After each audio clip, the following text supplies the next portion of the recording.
আপনি দেখছেন পদ্মা নিউজ24.com এর 10:30টার বিশেষ বুলেটিন ফ্ল্যাশ নিউজ। সাথে আছি আমি নাদিয়া জামান। facebook.com/poddanews24 পেজ ফলো করে আমাদের সাথেই থাকুন। রক্ষণাবেক্ষণ কাজের জন্য 1 ঘন্টা বন্ধ থাকবে দেশের দ্বিতীয় সাবমেরিন কেবল। এজন্য ইন্টারনেট ধীরগতির কারণে ভোগান্তিতে পড়বেন গ্রাহকরা। বুধবার এ তথ্য জানিয়েছে বাংলাদেশ সাবমেরিন কেবলস পিএলসি। বলা হয়, কুয়াকাটারে স্থাপিত সাবমেরিন কেবলের রক্ষণাবেক্ষণ কাজের জন্য বৃহস্পতিবার দিবাগত রাত 3টা থেকে 4টা পর্যন্ত 1 ঘন্টা কেবলটির মাধ্যমে ইন্টারনেট ব্যান্ডউইথ পরিষেবা বন্ধ থাকবে। ফলে গ্রাহকরা সাময়িকভাবে ইন্টারনেট ধীরগতির সম্মুখীন হতে পারেন বা ইন্টারনেট সেবা বিঘ্নিত হতে পারে। বিএসসিপিএলসি জানায়, তবে একই সময়ে কক্সবাজার ল্যান্ডিং স্টেশন থেকে সাবমেরিন কেবলের মাধ্যমে ব্যান্ডউইথ সেবা যথারীতি চালু থাকবে।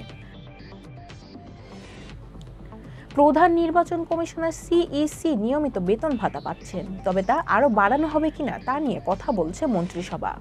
বুধবার সচিবালয়ে মন্ত্রিপরিষদ সচিব মাহবুব হোসেন সাংবাদিকের এ বিষয়ে বিভিন্ন তথ্য দেন। সচিব বলেন, প্রধান নির্বাচন কমিশনার এবং অন্যান্য নির্বাচন কমিশনারদের পারিতোষিক ও বিশেষাধিকার আইন 2024-এর খসড়ার নীতিগত অনুমোদন দিয়েছে মন্ত্রিসভা। খসড়ার প্রধান নির্বাচন কমিশনারের ক্ষেত্রে আপিল বিভাগের বিচারপতির সমান এবং নির্বাচন কমিশনারদের জন্য উচ্চ আদালতের বিচারপতির সমপরিমাণ বেতন ভাতা নির্ধারণের কথা বলা হয়েছে। বর্তমান প্রধান নির্বাচন কমিশনার কাজী হাবিবুল আওয়াল সাবেক সিনিয়র সচিব ছিলেন। সর্বশেষ তিনি প্রতিরক্ষা মন্ত্রণালয়ের দায়িত্ব পালন করেন।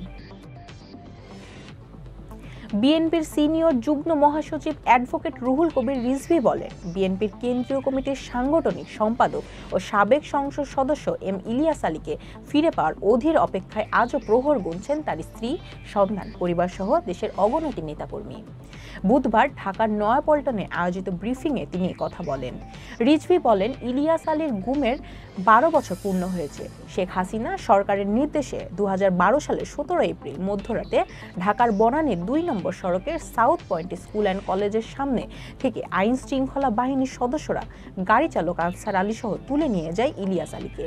এরপর গাড়িটি পাওয়া গেলেও হদিস মেলেনি তাদের। রাজশাহীর মুন্ডুমালা এলাকাটি বরেন্দ্র অঞ্চলের একটি খরাপ্রবণ এলাকা। ফলে নারীদের খাবার পানি আনতে হয় দূর দূরান্তের টিউবওয়েল থেকে। এতে নারীরা আক্রান্ত হচ্ছেন মাজা ব্যথা সহ বিভিন্ন প্রজনন স্বাস্থ্যজনিত রোগে। এমনকি দূর দূরান্ত থেকে পানি আনতে গিয়ে গর্ভপাতের শিকার হচ্ছেন নারীরা। বিস্তারিত দেখুন জুয়ান্না টুডুর প্রতিবেদনে। বাংলাদেশ পানি উন্নয়ন বোর্ডের তথ্য অনুযায়ী গত 4 দশকে রাজশাহীর তানোর এলাকার মুন্ডুমালায় ভূগর্ভস্থ পানির স্তর নেমে গেছে 28 মিটার। ফলে নলকূপে উঠছে না পানি। অনেক দূর থেকে খাবার পানি আনতে হয় গ্রামবাসীকে। কেউ বা বাধ্য হয়ে ব্যবহার করছেন পুকুরের পানি।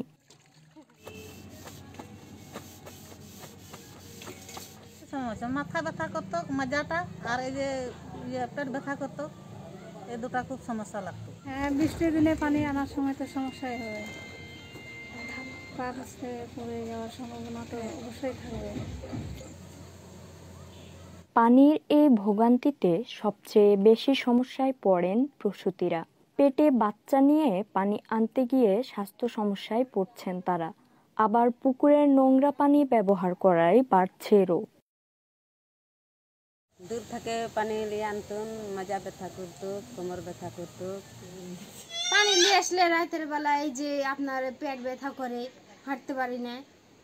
আমাদের গর্ভবতী মায়েরা অনেক দূর থেকে পানি যেখানে পাওয়া যায় নলকূপ বা এখান থেকে নিয়ে আসার পরে তারা যে ভারী কলস ভর্তি পানি নিয়ে আসার ফলে তাদের প্রথমের দিকে দেখা যায় অনেক সময় অবসন্ন হয়ে যায়। হ্যাঁ, অবসন্ন হয়, বাচ্চা নষ্ট হয়ে যায়। শীতকালীন প্রেগনেন্সির সময় যে পেটে বাবু আছে গর্ভকালীন সময়, এই সময়টা তাদের এই কারণে গর্ভপাতের কারণে তাদের মারাত্মক ঝুঁকি, স্বাস্থ্য ঝুঁকি হয়। পানির স্তর নেমে যাওয়ায় নারীদের দুর্ভোগের কথা স্বীকার করেছেন মুন্ডুমালা পৌরসভার মেয়র সাইদুর রহমান। তবে এই সমস্যা সমাধানে ঊর্ধ্বতন কর্তৃপক্ষের সহযোগিতা চান তিনি। আশেপাশে তো নদী নাই যে নদীর মাধ্যমে পানিটা নিয়ে আসবে। এখন যেভাবে নিয়ে আসুক, এটা খুব উচ্চ পর্যায়ের কার্যক্রম করতে হবে।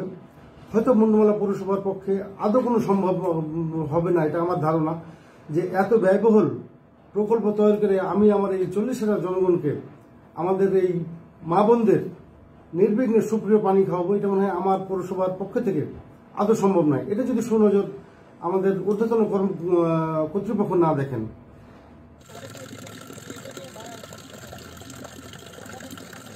সুপ্রিয় পানির সংকটে পর্যাপ্ত পানি পান করার সুযোগ থাকে না প্রসূতিদের, যা তাদের ও গর্ভের সন্তানের জন্য ক্ষতিকর।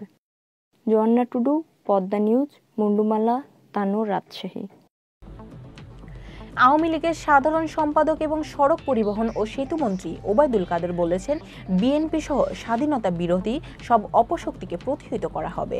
বুধবার ঐতিহাসিক মুজিবনগর দিবস উপলক্ষে ঢাকার ধানমন্ডি 32 নম্বরে জাতির পিতা বঙ্গবন্ধু শেখ মুজিবুর রহমানের প্রতিকৃতিতে শ্রদ্ধা নিবেদন শেষে তিনি মন্তব্য করেন। কাদের বলেন, বিজয়কে সুসংহত করার পথে প্রতিবন্ধকতা হলো বিএনপির মতো সাম্প্রদায়িক সন্ত্রাসী অশুভ শক্তি। এই শক্তিকে পরাজিত করতে হবে, প্রতিহত করতে হবে। বিএনপি দিবসটিকে প্রজাতন্ত্র দিবস হিসেবে ঘোষণায় যে দাবি জানিয়েছে সে প্রসঙ্গে আওয়ামী লীগ সাধারণ সম্পাদক বলেন, কোনো দাবি নিয়ে বিচ্ছিন্নভাবে কিছু বলতে যাবে না। খুব সাধারণ একটি মুরগির ডিম নিলামে তোলা হলে 3 দিন দরদামের পর সেটি বিক্রি হয় 2,26,000 ভারতীয় টাকায়। এমন একটি ঘটনা ঘটেছে ভারত শাসিত কাশ্মীরের একটি গ্রামে। বিস্তারিত ডেস্ক রিপোর্টে। ভারতের কাশ্মীরের সোপোর জেলার মালমাপানপুরা গ্রামের একটি মসজিদ কমিটি সিদ্ধান্ত নেয় যে ঈদ উপলক্ষে বাড়ি বাড়ি ঘুরে তারা নগদ অর্থ আর বিভিন্ন সামগ্রী দান হিসেবে সংগ্রহ করবে। এতে কেউ নগদ টাকা দান, কেউ থালা বাসন, আবার কেউ মুরগি বা চাল দান করে। তার মধ্যেই একটি ছোট বাড়ি থেকে এক নারী মাথা নিচু করে বেরিয়ে একটি ডিম দিয়ে বলেন তার দানটা যেন গ্রহণ করা হয়। তিনি খুবই গরিব, একটা ভাঙাচোরা ছোট্ট ঘরে একমাত্র ছেলের সঙ্গে বাস করেন।